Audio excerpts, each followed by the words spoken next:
શ્રી રામચંદ્ર ભગવાનના મંદિરનું ખાત મુહૂર્ત આજે સાયા ગામની અંદર થઈ રહ્યું છે. તો ધર્મ પ્રેમી ભાઈઓ, તો ચાલો આપણે સૌ મળી અને રામચંદ્ર ભગવાનનું મુહૂર્તનું લાવો લઈએ અને મંદિરને હર ઘર મેં બસી એક ही नाम जय श्री राम जय श्री राम हर घर में बस एक ही नाम एक ही नारा गूंजेगा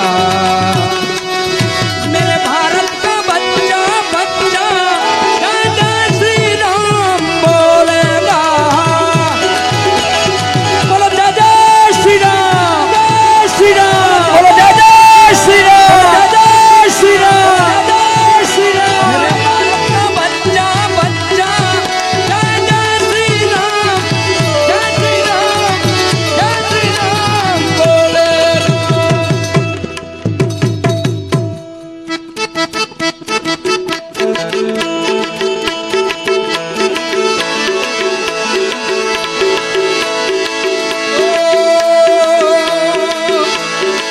तुझको रट तू कायदों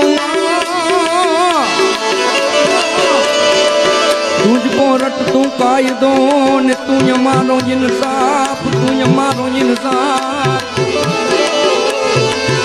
एका तो करी दे सजा मारी